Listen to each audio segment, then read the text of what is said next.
El año pasado se generaron en el país 846.416 empleos formales. Esto representó una cifra histórica, a pesar de la pérdida de más de 300.000 plazas durante el mes de diciembre. Vamos a platicar con el presidente de la Asociación Mexicana de Empresas de Capital Humano, con Héctor Márquez. Héctor, ¿cómo te va? Buenas tardes. Hola, muy buenas tardes, qué gusto saludarte. Igualmente, Héctor, ¿cómo observaron en la AMECH pues el desenvolvimiento, el desarrollo de la fuerza laboral, la creación de nuevas plazas y sobre todo pues la calidad y los sectores que vinieron a ocupar estas nuevas fuentes de trabajo? Pues mira, número uno, hay que estar en efecto orgullosos de que fue el año en que más empleo se ha logrado en el país. O sea, para ser honestos, ese es un muy buen dato. Nos lleva, como sabes bien, a solo recuperar lo que era el número de empleados que ya estaban antes de la pandemia. Se recupera al 100%, no al 101, al 100,03%. Pero bueno, es un primer dato positivo haber recuperado al final del año el total.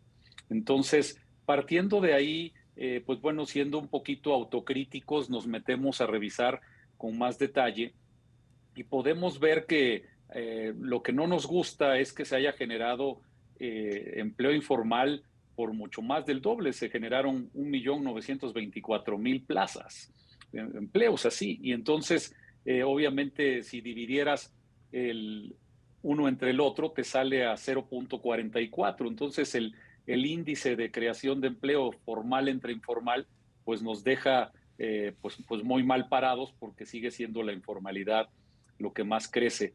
Y otro análisis importante es que cuántos empleos necesitaríamos haber generado. Si bien se recuperó, como decíamos, el nivel de antes de pandemia, pero este año se incorporaron a la PEA, a la población económicamente activa, se reincorporaron 3,7 millones de personas.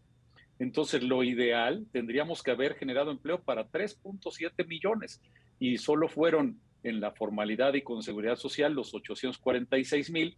Eso también, si lo divides, te da 0,23.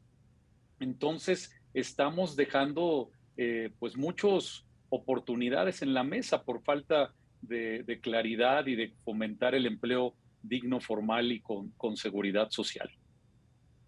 Claro, Héctor, como tú dices, hay todavía rezagos importantes. Te saluda Rogelio Varela. Héctor, llamó mucho la atención de que en diciembre pues se siguiera, digamos que ajustando el número de empleos formales de acuerdo a los datos que dio a conocer el IMSS. ¿Cómo se explica ese movimiento? Rogelio, gusto saludarte también. Mira, lo que ocurre es que hay ciclos por naturaleza que cierran en diciembre, no solo en México inclusive, ¿no? Cuando digo naturaleza me refiero de ver, por ejemplo, el campo, ¿no? Cierran ciertas etapas de cosecha, pero si tú revisaras a detalle cuáles son los empleos que más terminan, los que cerraron en diciembre, te vas a encontrar que son dos sectores los que básicamente más contribuyen a las bajas de empleo de diciembre. Y son todo lo que tiene que ver con nuestra mayor industria, transformación, manufactura, y también el otro es construcción. Basta ver que a mediados de mes todas las obras pues ya se suspenden. Sí. Entonces, son los dos sectores que más bajas tienen en el mes de diciembre. La manufactura, porque, bueno, ya hizo todo lo que tenía que fabricar y las últimas 2 semanas o hasta una más de enero se dedican a dar mantenimiento a las máquinas y construcción, pues bueno, siempre se suspenden ahí las obras. Ahora, de ahí, pues nos podemos ir seguir con otros sectores, como es el de servicios, donde están incluidas las universidades, y entonces vemos que también hay muchas bajas del personal administrativo, no solo el docente de las universidades que cierra el semestre, y entonces esto ocurre 2 veces al año, sobre todo para las escuelas, ¿no?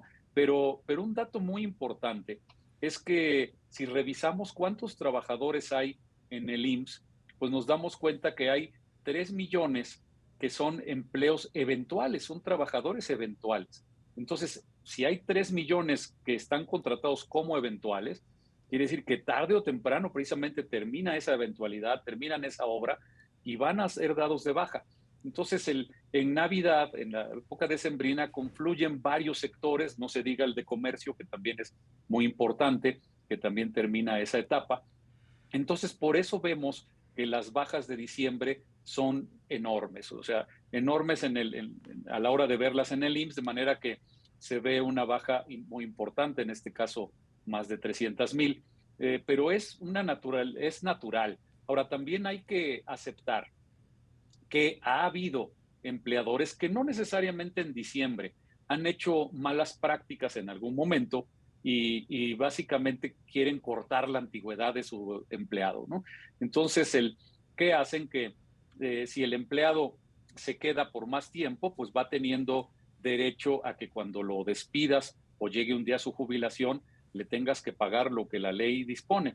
Entonces, en México, la ley obliga a los patrones a generar un fondo precisamente para pagarle a cada persona cuando sea necesaria su jubilación, retiro, liquidación.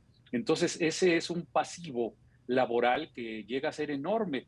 Si buscáramos en la CFE, creo que todos lo hemos escuchado, el pasivo más grande que tienen es precisamente el pasivo laboral.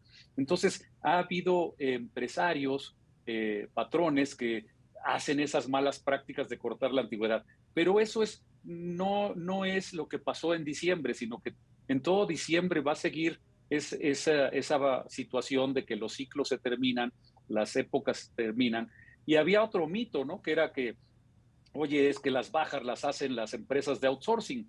Y pues para nada, o sea, como ya no existen ahora, pues vemos que no es cierto, ¿no? Era un mito completamente, Oye, igual que el Héctor, que, sí, sí. hasta qué punto inciden los despidos y las políticas de austeridad que está implementando el propio gobierno federal? ¿Qué tanto peso tienen en el universo de los desempleados los que provienen del sector público y del gobierno concretamente? Sí, Darío, pues mira, en efecto, lo único, como tú sabes bien, lo único que genera empleo es la inversión. Y para que alguien quiera invertir, requiere certidumbre, que sepa que las cosas van a ir bien. Entonces, indudablemente, cuando hay una política de austeridad, sea de cualquier sector, y también influye mucho el gobierno, limita completamente el que haya otras inversiones y por lo tanto generación de empleo. Lo mejor que le puede pasar al tema del empleo es ese, generar leyes, programas que den certidumbre para que las empresas, los empresarios quieran invertir y entonces se genera una cadena positiva para que, aunque sea un pequeño local que abra, va a contratar a unas personas. Así que necesitamos generar eso para este año de 2022, dar certidumbre y que nos lleve precisamente a una etapa de crecimiento en el empleo, porque como arrancamos diciendo, pues ahorita estamos tablas contra febrero del 2020. Por supuesto. Héctor, y a propósito de pues, perspectivas, ¿qué sectores pintan mejor este año para que se pueda recuperar el empleo? Pues mira, en efecto, lo podemos ver por sectores y también la cantidad. Si atiende que no tengamos, Rogelio, otra vez el problema de COVID, ¿no? Hay que ser muy claros de que no nos metamos en esa situación que obviamente está ahorita con esta nueva cepa, todos andamos ya con amistades con COVID. Bueno, que no se nos vaya a esa situación. Lo que estaríamos previendo es que en los últimos 10 años, si tú descuentas el 2020 y 2021, que es todo el tema de COVID y recuperación, te vas a los 10 años anteriores y el promedio de generación de empleo que hemos tenido son 650,000 empleos por año. Entonces, debiéramos ya como país somos capaces precisamente de mantener ese promedio. Entonces, estaríamos esperando que se generen 650,000 empleos para este 2022. Sí. El pronóstico de Banco de México es mucho menor, no llega a 500,000. Yo espero mejor tener yo la razón y no ellos.